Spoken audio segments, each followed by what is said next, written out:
अच्छा स्टूडेंट्स, तो आज हम जो टॉपिक पढ़ रहे हैं वो है रेयरिंग एनिमल्स इन फील्ड। इससे पहले क्लास में आप लोग पढ़ चुके हैं कि किस तरह से एनिमल्स को रेयर किया जाता है लेबोरेटरी में। अभी जो इसका फर्दर नेक्स्ट पार्ट है वो ये है कि इनको कैसे हमने रेयर करना है फील्ड में। अब जब फील्ड में आप एनिमल्स की रेयरिंग करते हैं तो इस फिनोमेना को एनिमल हस्बेंड्री कहते हैं। या अगर हम और ब्रॉड सेंस में जाएं तो जब हम मैनेजमेंट करते हैं, केयर करते हैं, ग्रोथ करते हैं एनिमल्स की ह्यूमन के वेलफेयर के लिए, उसके बेनिफिट्स के लिए, तो इसको एनिमल हस्बेंड्री कहते हैं।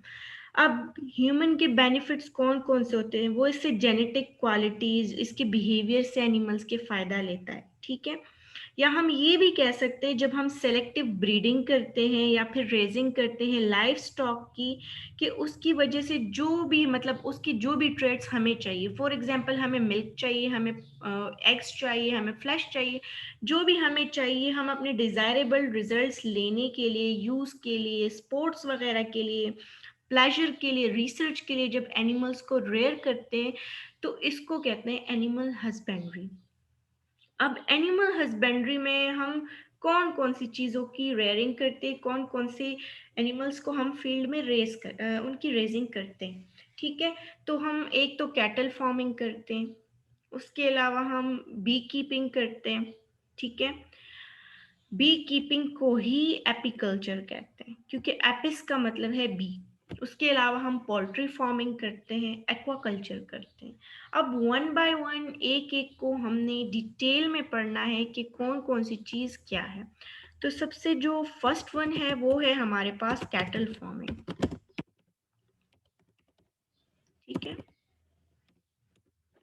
अब कैटल फार्मिंग में क्या होता है? कैटल फार्मिंग हमारे पास सबसे कॉमन टाइप है जिसमें इनको हम डोमेस्टिकेट भी करते हैं, इनकी फॉर्म्स में भी रेयरिंग होती है। आपने मोस्टली देखा होगा कि घरों में भी काउस वगैरह को कुछ लोग रखते हैं, ठीक है। और इसमें ज़्यादातर अंगुलेट्स को ही डोमेस्टिकेट किया जाता है। अंगुलेट्स क्या चीज़ है? अंगुलेट्स आपके पास हुफ्ड मैमल्स होते हैं जिनमें काउस हो गए, बफेलोज हो गए, इसके अलावा शीप्स वगैरह होगी, तो इनमें सारे के सारे कैटल्स होते हैं। इनकी जो सब फैमिली है, सब फैमिली इनकी है बोविनी, उसी के एनिमल्स को हम कैटल फार्मिंग में यूज करते हैं, ठीक है। इसके अलावा इनका जो जेनस है वो हमारे पास बॉस है, ठीक है। अब कैटल्स की रेजिंग हम करते क्यों हैं, किस वजह से हम कैटल्स की रेजिंग करते हैं? इनके मीट के लिए, इनके लेदर के लिए, इसके अलावा डेयरी प्रोडक्ट्स के लिए, जितने भी मिल्क है, मिल्क प्रोडक्ट्स हैं, उसके लिए कैटल्स की रेजिंग करते हैं। लेदर के लिए करते हैं डेफिनेटली। उनका जो डंग होता है वो भी हमारे काम आता है। इसके अलावा मेन्योर के लिए, मेन्योर क्या होता है? जब खाद वगैरह पौधों वगैरह को देते हैं। इसके अलावा फ्यूल के लिए, आपको बायोगैस का फिनोमेना का पता होगा, तो फ्यूल के लिए भी कैटल्स की रेजिंग की जाती है।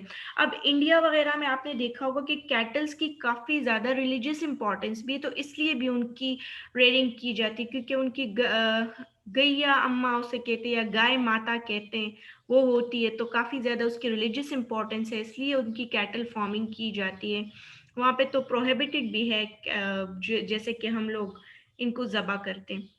इसी तरह अगर कैटल फार्मिंग ना होती तो कैसे सुन्नत इब्राहिमी को जिंदा किया जाता? तो मेले लगते हैं इनके, ये सब होता है, तो ये कैटल फार्मिंग की वजह से ही होता है। ये जो मिल्क प्रोडक्ट्स हम यूज करते हैं, चीज को यूज करते हैं, ठीक है। अच्छा, अब कैटल जो है ये आपके पास, पहला ये अब इम्पोर्टेंट पॉइंट है जो आपने याद रखना है, आपके पास फर्स्ट लाइफ स्टॉक एनिमल है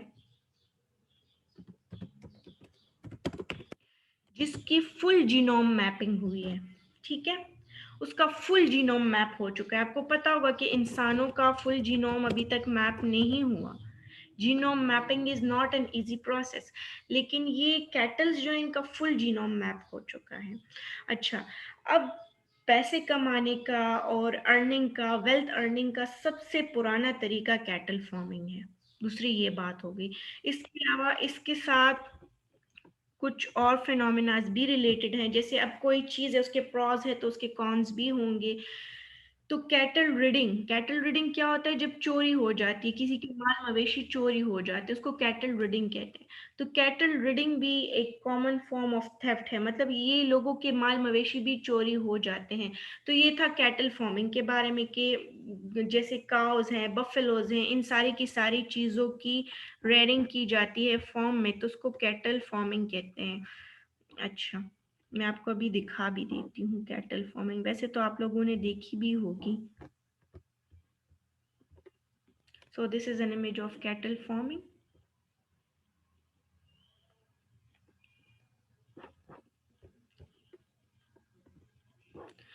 अब इसके बाद नेक्स्ट जो हम पढ़ रहे हैं वो है बी कीपिंग, जिसको एपिकल्चर बी कहते हैं। ठीक है,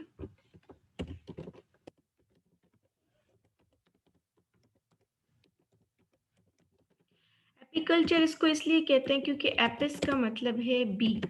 ठीक है, अब एपीकल्चर क्या होता है कि जब मेंटेन करते हैं हनी बीज की कॉलोनीज को उनके हाइव्स में इंसान, आपने मोस्टली देखा भी होगा अक्सर जगहों पे जो ट्रीज वाली जगह होती है वहां पे छोटे छोटे से वुडन बॉक्सेस पड़े होते हैं, तो वो एक्चुअली जो एपी एरिस्ट्स होते हैं वो एपीकल्चर कर रहे होते हैं, उसमें उन्होंने बीज को रेयर किया होता है। तो जब इंसान खुद ही हनी बीज की कॉलोनीज बनाए, उनके हाइव्स को मेंटेन करे, तो इसको एपीकल्चर कहते हैं।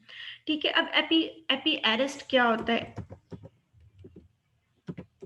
एपी एरेस्ट आपके पास वो बंदा होता है जो एपीकल्चर करता है, जो कि बीज को रखता है, बी कीपर, उसको एपी एरेस्ट कहते हैं।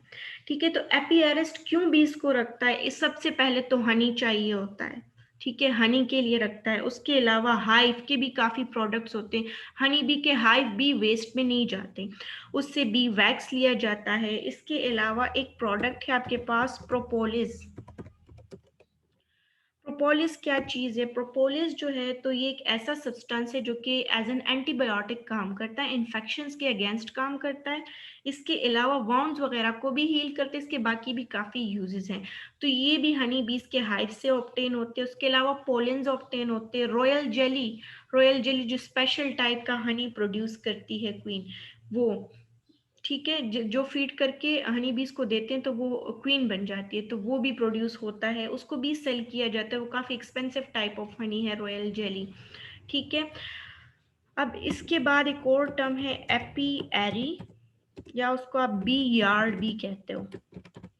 तो एपी एरी या बी यार्ड क्या चीज है? वो एरिया, वो जगह जहां पर एपीकल्चर होता है, जहां पे बीज को रखा जाता है, उसे एपी एरी या फिर बी यार्ड कहा जाता है। अब इसकी थोड़ी सी अगर आप हिस्ट्री देखें एपीकल्चर की, तो इंसानों ने वाइल्ड बीज से हनी कलेक्शन 15,000 साल पहले स्टार्ट कर दी थी। ठीक है, इसके अलावा जो इजिप्शियंस हैं उन्होंने 4,500 ईयर्स पहले ही जो है तो हनी को कलेक्ट करना हनी बीज से स्टार्ट कर दिया था इजिप्शियंस ने। तो इसके लिए क्या करते थे? वो सिर्फ हाइव को लेते थे, स्मोक, जैसे नॉर्मली जब भी हनी लोग कलेक्ट करते हैं तो आग लगा देते हैं चीज पे और उसको फिर हाइव के करीब करते हैं, तो उसके स्मोक से जो बीज होती हैं वो डर के भाग जाती हैं और वहां पे कॉम रह जाता है।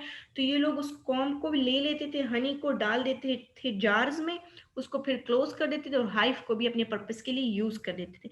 अब ये कह रहे हैं कि इवन जो टॉम्स हैं फेरो के, मतलब जो मकबरे हैं फिरौन के, वहां पर भी इनको हनी कॉम्स और हनी और ये सब कुछ मिला है। मतलब इसकी इतनी ओल्ड हिस्ट्री है एपीकल्चर की कि ये उस टाइम से हो रहा था। फिर कहीं जाके 18th सेंचुरी में यूरोपियंस को पता चला है, उन्होंने हनी बीज की बायोलॉजी को स्टडी किया है, उसके अलावा उनकी कॉलोनी के स्ट्रक्चर को स्टडी किया है, तो उससे इन लोगों को पता चला कि किस तरह की इनकी नेचर है, क्या बायोलॉजी है।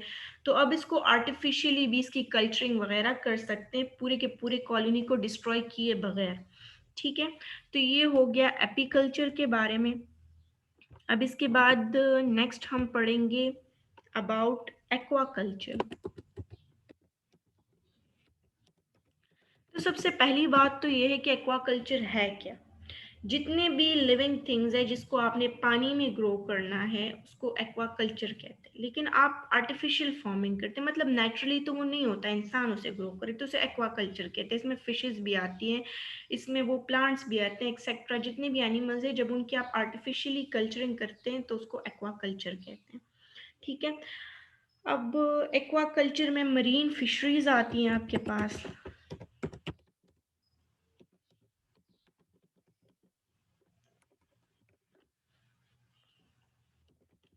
मरीन फिशरीज को ही आप कहते हैं एक्वाकल्चर, या फिश फार्मिंग भी इसको कहते हैं।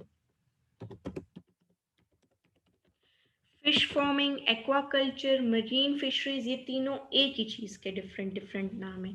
इसमें हम बेसिकली करते क्या है, इसमें हम बेसिकली रेजिंग करते हैं और रेयरिंग करते हैं फिशेस की।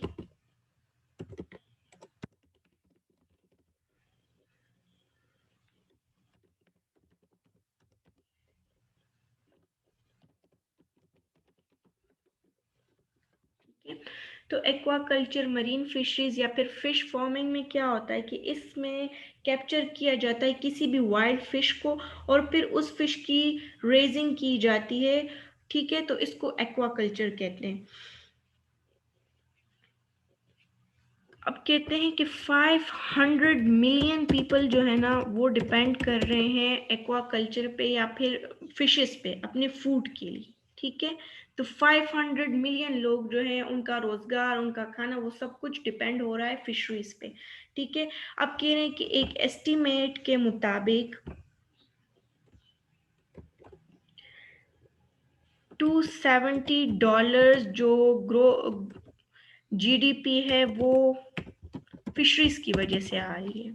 मतलब $270 का फायदा इकोनॉमी को फिशरीज दे रहे हैं। और वो ये भी कह रहे हैं, ये एक एस्टिमेट के मुताबिक इन्होंने अंदाजा लगाया है कि ये $50 बिलियन तक इंक्रीज हो सकता है। ठीक है, ये फायदा अगर फिशरीज पे काम किया जाए एक्वाकल्चर पे तो 50 बिलियन तक ये जो फायदा है इकोनॉमी को ये पहुंच सकता है, जीडीपी 50 बिलियन तक बढ़ सकती है। अच्छा, इसके बाद है एक्वाकल्चर में ही आता है इनलैंड फिशरीज। अब इनलैंड फिशरीज में क्या होता है, इसमें फिशेस को कैप्चर किया जाता है जिनकी ग्रेट इकोनॉमिक इंपॉर्टेंस होती है लोकल कम्युनिटीज को। अब अपनी ही कंट्रीज में फिशेस को कैप्चर किया जाता है और लोकल कम्युनिटीज को उसका फायदा होता है, उसे इनलैंड फिशरीज कहते हैं। अच्छा, और ये जो है तो ये एक इम्पॉर्टेंट सोर्स है डोमेस्टिक फिश कंजम्पशन का, मतलब घरों में जो लोग फिशेस खाते हैं तो उसका इम्पोर्टेंट सोर्स इनलैंड फिशरीज है। ये जो लोग खुद ही जाले डाल के आदमी वगैरह फिश और फिशेस को पॉन्ड्स वगैरह से पकड़ लेते हैं, तो ये इनलैंड फिशरीज में आता है। इससे डोमेस्टिक फिश कंजम्पशन में होता है और लोगों की फूड सिक्योरिटी रहती है।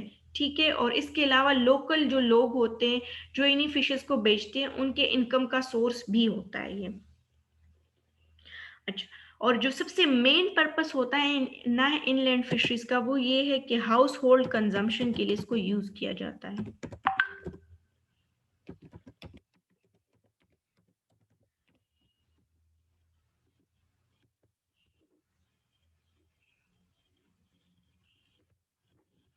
मतलब घर में जो खाते हैं फिशेस उसी के लिए मेनली इनलैंड फिशरीज को यूज किया जाता है।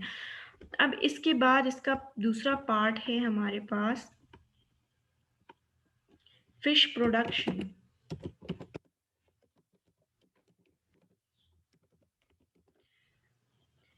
इस फिश प्रोडक्शन को पिसीकल्चर भी कहते हैं।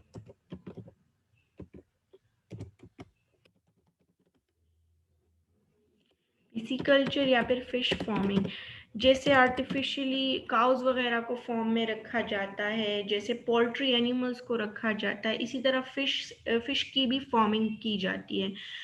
तो ये सबसे बड़ा और मेन टाइप है एक्वाकल्चर का, ये फिश प्रोडक्शन या पिसीकल्चर जो है।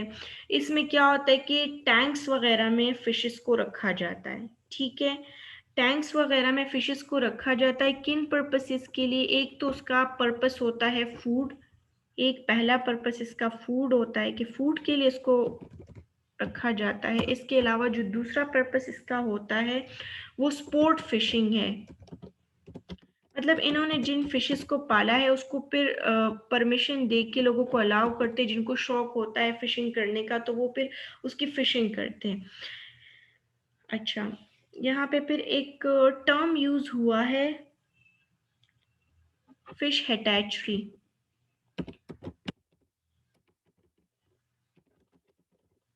फिश हैचेरी का मतलब है कि जितने आप रियल में वाइल्ड नंबर ऑफ फिशेस को उठा के लाए हो, जो उनका नेचुरल नंबर है उसे फिश हैचेरी कहते हैं।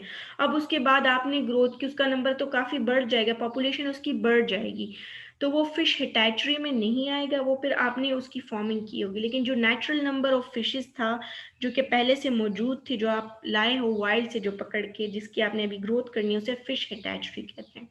ठीक है, अब ज्यादातर फिश प्रोडक्शन में कौन कौन सी फिशेज आती हैं? इसमें आपके पास कार्प आता है, सैल्मन फिश आता है, इसके अलावा टिलापिया आता है,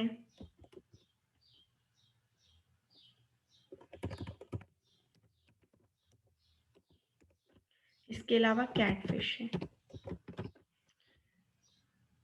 आपको अब दिखा देती हूँ कि ये कौन कौन सी फिश है।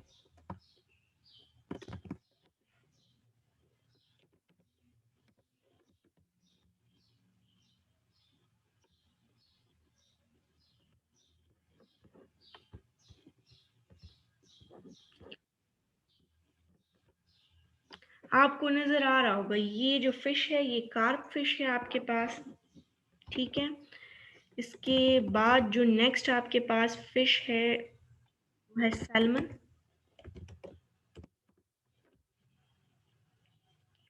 ये भी आप लोग देख सकते हैं सैल्मन फिश।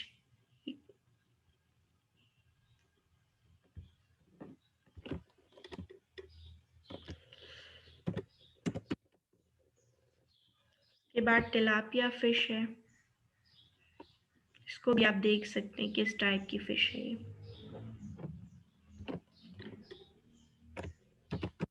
के बाद कैट फिश, ये कैट फिश है, तो इसको भी ज़्यादातर कंट्रीज़ में कंज्यूम करते, कंजम्पशन करते हैं इसकी, इसलिए इसको भी, इसकी भी फार्मिंग होती है।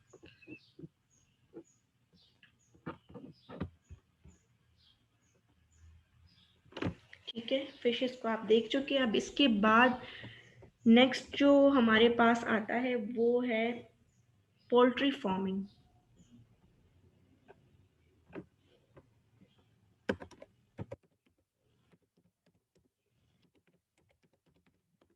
ठीक है, अब पोल्ट्री फार्मिंग में क्या होता है, इसमें मोस्टली चिकन्स को, टर्कीज को, गीस को और डक्स को वो किया जाता है, इनको फॉर्म्स में रखा जाता है, उनकी रेयरिंग की जाती है। तो पोल्ट्री फार्मिंग में मोस्टली इन्हीं बर्ड्स की रेयरिंग की जाती है, इन्हीं को राइज किया जाता है, इनको डोमेस्टिकेट किया जाता है। किस पर्पस के लिए?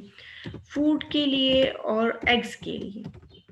इनके मीट को कंज्यूम किया जाता है और इनके एग्स को कंज्यूम किया जाता है। अब यहाँ पे कह रहे हैं कि 50 बिलियन चिकन्स जो है, 50 बिलियन लोग जो है तो वो चिकन को कंज्यूम करते हैं, और इसीलिए 50 बिलियन आपके पास ईयरली चिकन की प्रोडक्शन होती है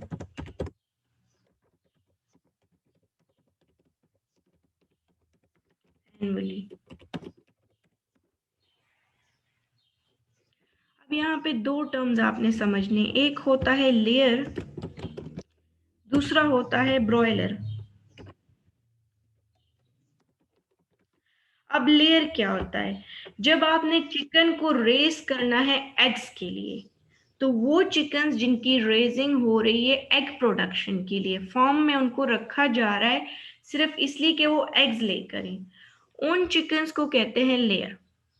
अब ऐसे चिकन्स जिनको रेज किया जा रहा है मीट के लिए कि उनका मीट कंज्यूम किया जाएगा, उन चिकन्स को कहते हैं ब्रॉयलर्स। लेयर वो वाले चिकन है जिनको एग प्रोडक्शन के लिए यूज किया जा रहा है, और ब्रॉयलर वो कि जिनका मीट कंज्यूम किया जाएगा। तो अब हम फर्स्ट पढ़ते हैं एग प्रोडक्शन, मतलब हम पहले लेयर के बारे में पढ़ेंगे। एग प्रोडक्शन में क्या होता है कि इसमें एग्स की प्रोडक्शन की जाती है मगर ऑर्गेनिक मीन से, ठीक है। ऑर्गेनिक मीन का क्या मतलब, जहां भी आप वर्ड ऑर्गेनिक देखें तो इसका मतलब है बाय नेचुरल मीन्स, ठीक है। तो ऑर्गेनिक प्रोडक्शन जब होती है एग की, उसमें क्या किया जाता है कि वो हैंड्स जिन्होंने एग्स प्रोड्यूस करनी है उनको सिर्फ ऑर्गेनिक फीड दिया जाता है, मतलब उन्हें नेचुरल फीड दी जाती है। इसके अलावा ऑर्गेनिक का ये भी मतलब है यहाँ पे कि उन हैंड्स को छोड़ा जाता है कि वो केजेस में उनको बंद ना रखा जाए, उनको पिंजरों में नहीं रेयर किया जाता, उनको ओपन आउटडोर छोड़ा जाता है कि वो फील्ड में घूमे फिरे और वो नेचुरली उनकी ग्रोथ हो और फिर वो एग्स प्रोड्यूस करें, ठीक है। और ऐसे जो हैंड्स होती हैं जिन्होंने एग प्रोड्यूस करनी है उनको बिल्कुल भी एंटीबायोटिक्स, किसी किस्म की मेडिसिन, किसी किस्म का स्टेरॉइड नहीं दिया जाता, सिर्फ एक्सेप्ट इन्फेक्शन। अगर उनको इन्फेक्शन हो जाए तब उनको दे सकते हैं एंटीबायोटिक्स, इसके अलावा बिल्कुल मना है कि अगर आपने एग प्रोडक्शन करनी है, ऑर्गेनिक एग प्रोडक्शन, तो इसमें बिल्कुल उनको एंटीबायोटिक्स वगैरह नहीं देनी। इसके अलावा ये हैंस जिन्होंने एग प्रोडक्शन करनी है, जो कि लेयर वाली हैंस हैं, तो ये वाली जो हैंस होती हैं इनकी नेचुरल मोल्टिंग होगी। नेचुरल मोल्टिंग का मतलब है कि, और आर्टिफिशियल मोल्टिंग इनकी बिल्कुल नहीं होगी। नेचुरल मोल्टिंग इसे कहते हैं कि जो खास किस्म का टाइम पीरियड होता है कि जिसमें हेंस एग्स देती हैं, मतलब अक्सर फॉर्म्स वगैरह में तो ये होता है कि फोर्सफुली हेंस को बड़ा किया जाता है, उनसे एग प्रोडक्शन कराई जाती है। तो यहाँ पे ये है कि इनकी सिर्फ नेचुरल मोल्टिंग होगी, इनकी आर्टिफिशियल मोल्टिंग नहीं की जाएगी फोर्सफुल, ठीक है। इसके अलावा ये हो गया एग प्रोडक्शन। अब हम ब्रॉयलर प्रोडक्शन पढ़ेंगे,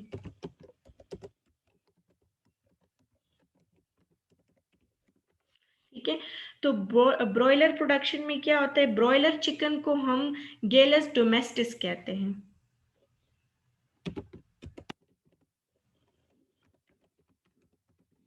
इसका साइंटिफिक नेम है गेलस डोमेस्टिस, जो ब्रॉयलर चिकन होते हैं, ठीक है। इसमें डोमेस्टिकेटेड फाउल्स आते हैं, ठीक है, उनको ब्रीड किया जाता है और फिर उनको यूज किया जाता है मीट की प्रोडक्शन के लिए। अब ये क्या होते हैं, ये एक हाइब्रिड फॉर्म है उसी एग प्रोड्यूसिंग चिकन्स का। जो एग प्रोड्यूसिंग चिकन्स होते हैं उन्हीं का एक हाइब्रिड फॉर्म है, वो आपके पास ब्रॉयलर है, ठीक है। और ये ब्रॉयलर और एग प्रोड्यूसिंग जो है, ये दोनों के दोनों रेड जंगल फाउल जो होता है गैलस, उसी की सब स्पीशीज हैं।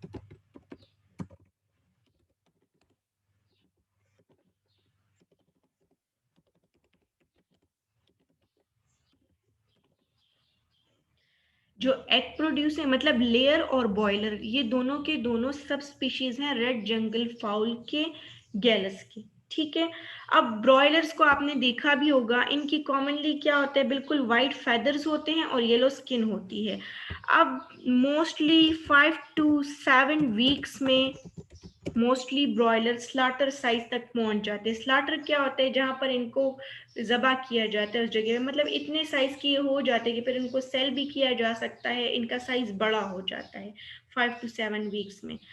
लेकिन कुछ ऐसे भी होते हैं कि जो काफी स्लोली ग्रो करते हैं, तो उनको 14 वीक्स लग जाते हैं। कुछ स्पीशीज को 14 वीक्स भी लग जाते हैं बड़ा होने में, क्योंकि ये ब्रॉयलर्स यंग होते हैं और मीट के लिए इनको बड़ा किया जाता है, इसलिए इनका बिहेवियर और इनकी जो फिजियोलॉजी होती है ना, वो बिल्कुल इमेच्योर बर्ड्स वाली होती है। सिर्फ इनका साइज तो फोर्सफुली आर्टिफिशियल सिलेक्शन से बड़ा कर दिया जाता है, लेकिन ये होते बिल्कुल इमेच्योर बर्ड्स हैं। अब इसके अलावा ये कुछ ससेप्टेबल होते हैं कुछ कंडीशंस को भी, क्योंकि ये तो इमेच्योर बर्ड्स हैं, इनको फोर्सफुली आर्टिफिशियली बड़ा किया गया होता है, तो इनके स्केलेटल माल फंक्शंस होते हैं, इनका स्केलेटल डिसफंक्शन होता है। इसके अलावा इनकी स्किन, आईज में लेजन्स बन सकते हैं। इसके अलावा इनको हर्ट कंडीशंस भी होती हैं काफी। अब कुछ जो ब्रॉयलर्स हैं इनको काफी ज्यादा हार्श कंडीशन में ग्रो किया जाता है, एक ही जगह पे काफी ज्यादा ब्रॉयलर्स को रखा जाता है, कुछ जो इनकी स्पीशीज होती हैं। अब कुछ ऐसे चिकन भी होते हैं जिनको फ्री रेंज फ्लॉक्स कहा जाता है। जो फ्री रेंज फ्लॉक्स होते हैं वो उस टाइप के आपके पास ब्रॉयलर्स होते हैं जिनको बाहर घूमने फिरने की इजाजत होती है और उनको अलग से सेग्रीगेट करके रखा जाता है, उन्हें एक जगह पे बंद करके नहीं रखा जाता। ठीक है। अच्छा, अब चिकन जो है तो सबसे कॉमन और वाइड स्प्रेड डोमेस्टिकेटेड एनिमल है, आपने कॉमनली देखा भी होगा, ज्यादातर लोग अभी तक घरों में रखते हैं चिकन को। इसके अलावा चिकन वो वाहिद बर्ड है जो कि दुनिया में सबसे ज्यादा प्रोड्यूस हो रहा है। अच्छा, ये तो हमने सारे रेयरिंग ऑफ एनिमल्स पढ़ लिया कि जिनको फार्म में रखा जाता है, ठीक है, जिनकी फील्ड में ग्रोथ की जाती है। अब इसके अलावा एक और चीज भी है जिसको सेरिकल्चर कहते हैं, वो भी आपको बता देती हूँ। सेरिकल्चर क्या होता है? सेरिकल्चर में सिल्क वॉर्म, जिसको बॉम्बिक्स मोराई कहते हैं, बॉम्बिक्स मोराई को उसकी ग्रोथ की जाती है, उसकी कल्चरिंग की जाती है सिल्क की प्रोडक्शन के लिए। ठीक है, उसे सेरिकल्चर कहते हैं, ये भी आप लोग याद रखें।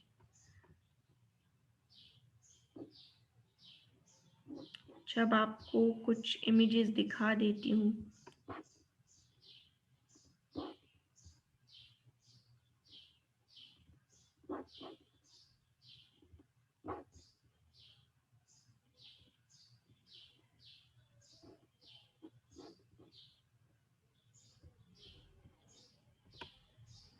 ये देखिए, आपको नजर आ रहा होगा, ये इनलैंड फिशिंग है।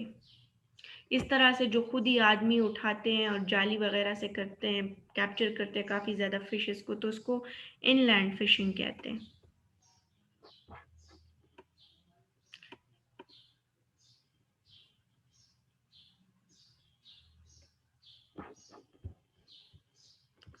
इसके बाद ये आपको नजर आ रहा होगा, ये एपीकल्चर है।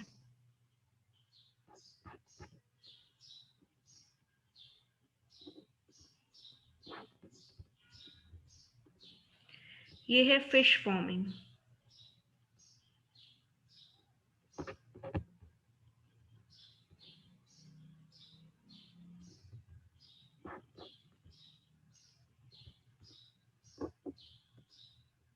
ये है पोल्ट्री फार्मिंग।